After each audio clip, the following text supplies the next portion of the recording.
Hello, 10th class. We are here for the civics chapter 3, democracy and diversity.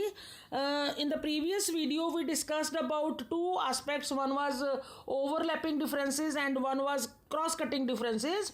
That means when some social differences overlap each other, we call them overlapping differences. And if the social differences cross cut each other, that means it becomes difficult to pit groups of people against the other. तो उसको हम क्या कहते हैं, cross cutting differences. अब क्या है, social division की हमने बात की थी कि social division of one kind और another exist in almost every country. India तो एक बहुत वास्ट कंट्री है, इसमें बहुत सारी कम्युनिटीज़ हैं. ठीक है, आपने बिगिनिंग में सिविक्स के लेसन में बेल्जियम की स्टोरी पढ़ी थी. कितने डिफरेंसेस थे वहाँ पे भी. जर्मनी में बहुत डिफरेंसेस हैं. स्वीडन भी ऐसा ही कंट्री है.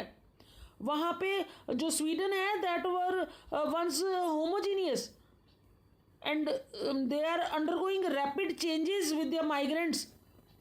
सो everywhere you find these kinds of differences. Now let us discuss about the politics of social divisions. Look, the combination of politics and social division is very dangerous. जब social differences politics के साथ मिल जाते हैं तो इस situation जो है that becomes dangerous. Now democracy involves competition and competition is among various parties. Their competitions are likely to divide in the society. क्या होता है, पॉलिटिक्स में डिविजन्स आ जाती हैं. जो सोशल डिफरेंसेस हैं वो पॉलिटिक्स में भी नज़र आने शुरू हो जाते हैं. जो पॉलिटिकल पार्टीज़ हैं वो because of these social differences वो भी डिवाइड होने लग जाती हैं. Clear. And if they start competing in terms of some existing social divisions, it can make social division into political divisions.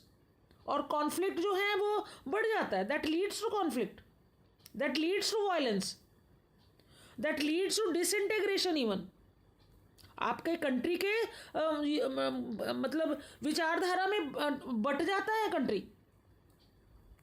Disintegration का सीन देखने को मिलता है.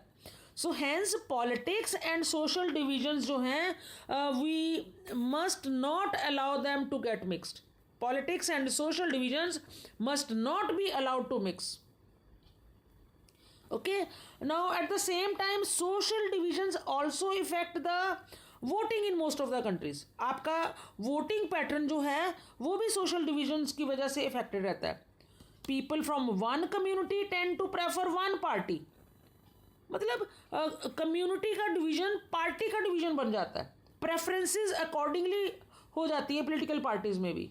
वोटर्स जो हैं वो भी इन्फ्लुएंस हो जाते हैं और political parties they also try to influence their voters on the basis of these differences. So political parties might also exploit other types of social divisions also. जान के बंटवारा किया जाता है, डिविजन्स जनरेट की जाती हैं political parties just to fulfil their goals. They exploit the voters. Clear. So that is why we say कि all these things should be should stay separate. Political ये देखो ना, clearly he is telling it depends on the political leaders that how do they raise their demands. अगर वो community को by parts लेते हैं तो अकॉर्डिंगली पॉलिटिक्स भी बाय पार्ट्स हो जाता है. ओके. नाउ 3 डायमेंशंस की बात कर रहे हैं हम. 3 डायमेंशंस की बात करेंगे. ये वो फैक्टर्स हैं, there are 3 factors which are very crucial in deciding the outcome of the social divisions. So these are the determinants जो डिसाइड करते हैं. ये फैक्टर्स हैं जो डिसाइड करते हैं कि what will be the outcome of politics of social division. ये जो हमने अभी पढ़ा कि political parties rather they create the situation of the social divisions just to favor themselves, just to be the leading party, just to be the party in the limelight. So in the next video we'll discuss about all these 3 dimensions. Okay, thank you.